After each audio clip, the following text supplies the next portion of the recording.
Hello, as you may have seen in a previous video, these expertly crafted plywood wheels that I made reached their end of life, shall we say, and I decided that before I did anything else with this plane I'd have to find some proper wheels that weren't going to disintegrate after a few landings.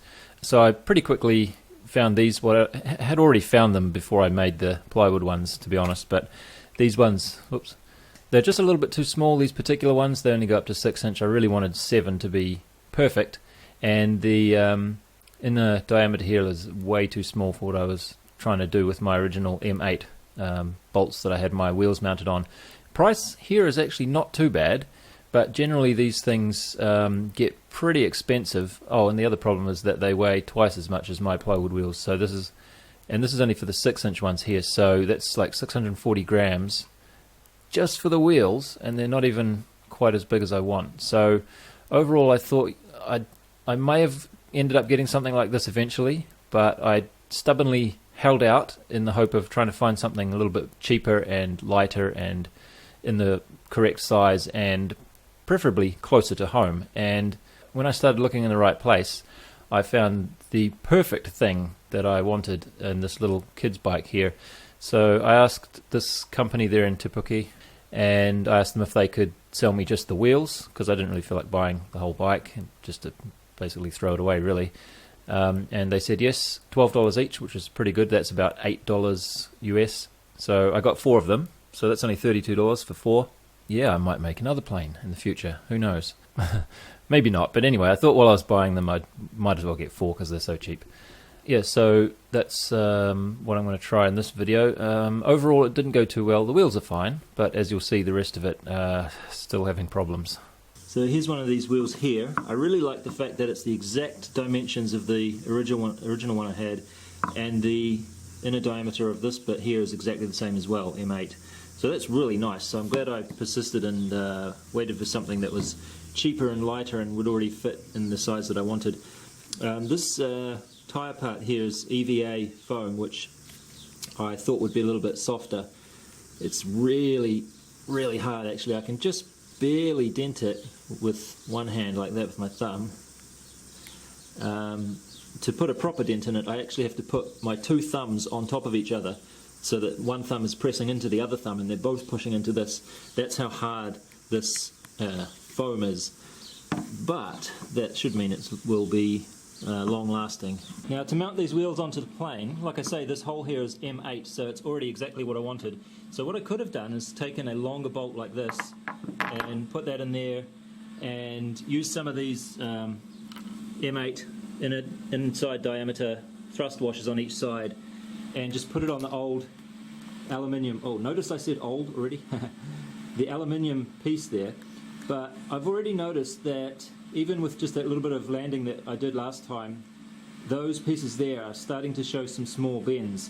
So actually this is a piece that I wanted to make from steel originally, but I just didn't have anything sitting around. But this time I will make something out of steel, and it will also mean that I don't need to use these thrust things. Oh, so part of the problem with this wheel, and why I don't really want to do it straight onto the aluminium, is because it's much wider, so the torque or the bending moment that it can effect on that little piece of aluminium there is going to be greater than it was before with the skinnier wheels. Yeah. So what I'm going to do is I got some of these things from Mitre 10, and I've bent them like that, and I'm going to make the same sort of shape like that with these. And the nice thing about these being steel is that I can don't laugh, come on, I'm not very experienced at this yet.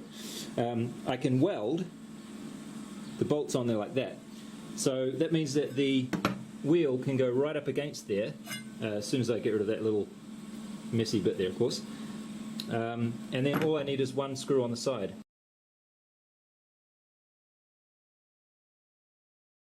Okay, here it is all assembled, and I'm using my new steel plates with the welded bolts on there now. And I'm going to try something a little bit different for the rest of it. Instead of using the steel springs, I've got some of this bungee cord kind of stuff, trailer tie downs. It's not really rubber stretchy that much. It's not quite what I want, I think, but I'll give it a try anyway.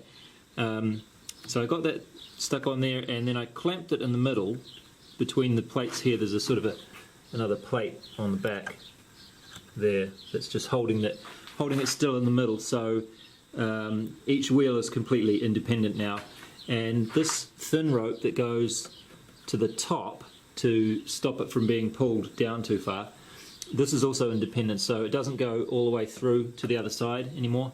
It's I'll turn this over and show you in a second, but it's just clamped at the top there. So I think this will be a little bit lighter. Probably overall it's about the same as what I had before. So it's supposed to be nice weather tomorrow morning, so I'll give it a try. There's just a couple of things I don't like about this. One is the fact that this rubber will probably lose its stretch quite quickly, I think.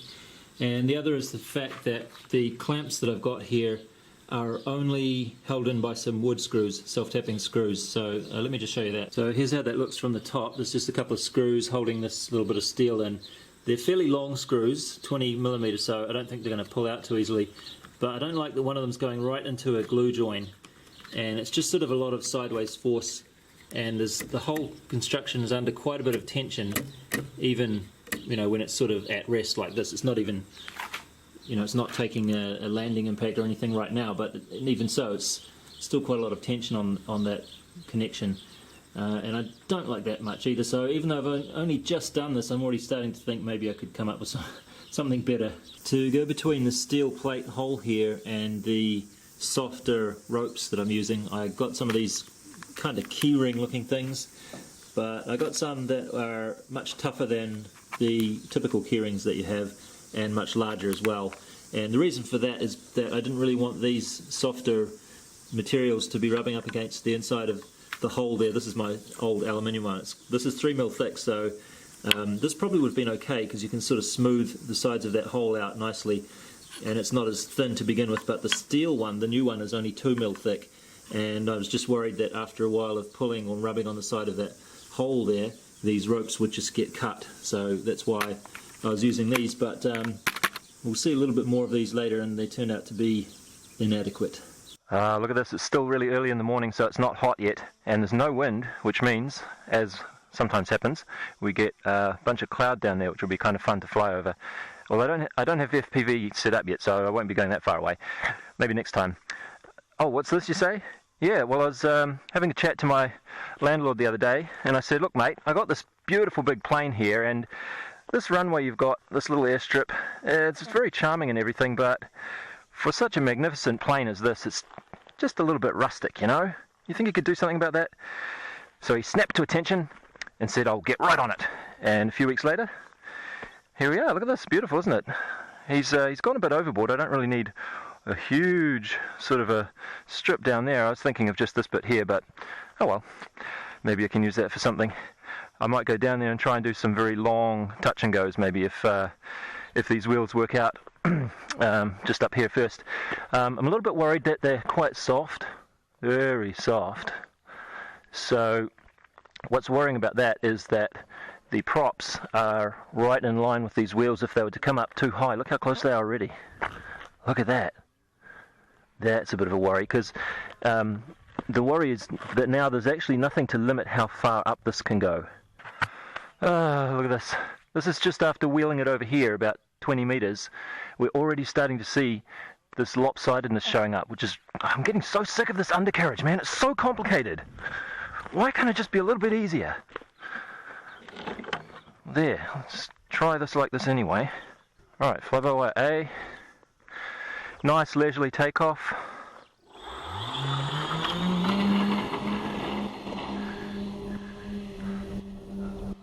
That was a bit scary. I wanted to turn to the right quite a lot there. So these wheels are going to need yet more work, aren't they? Oh well, flying alright. But that doesn't bode well for the landing, because the landing, there's not going to be any touch and goes, is there? If it suddenly, as soon as it touches the ground, it's going to want to go whoop, around like that. I was really hoping this would be the end of my undercarriage worries. Oh, and the wheel on the left is bent up now. Great. I don't know if it's even going to survive this landing, to be honest. Let's bring that over here and have a little bit closer look at it. Actually, that doesn't look too bad. That's probably okay. It does fly beautifully though, doesn't it? It's worth spending the time getting the undercarriage right, because when it's up it flies so great. Okay, I'll power off here. Almost powered off. Bit of a dive. Oh, it's coming in quite fast.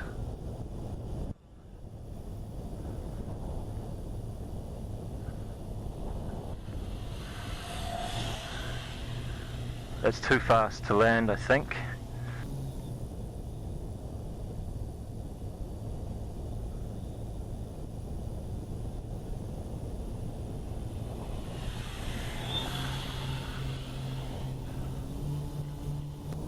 I'll put one flaps down and see how slow I can make the approach like this.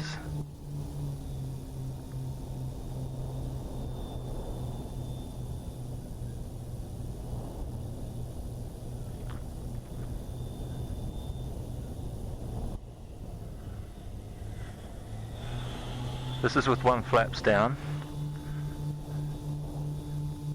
I feel like the wind is actually starting to pick up slightly going the other way, so I'll come past from that side and see how slow I can get it.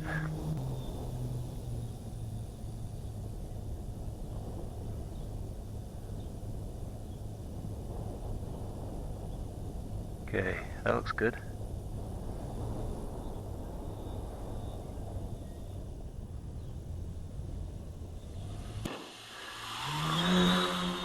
Okay, it was a touch and go of sorts. Tap and go.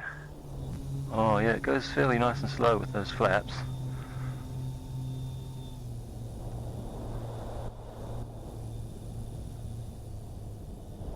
Slow, slow, slow.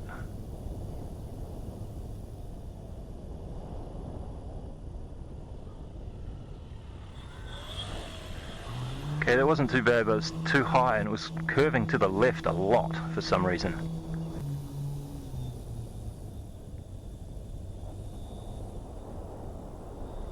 I think I need to drop the height a little bit more.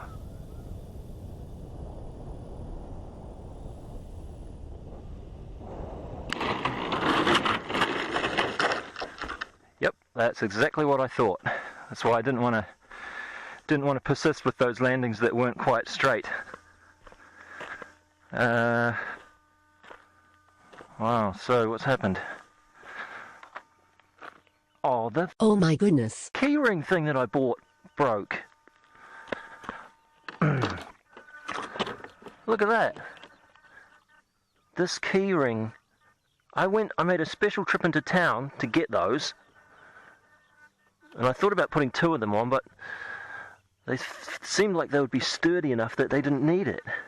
Bloody hell. Amazed that didn't pull out first. Okay, well that's it for today. Can't really do much like this. But my new steel plate and everything stood up. The wheels look fine.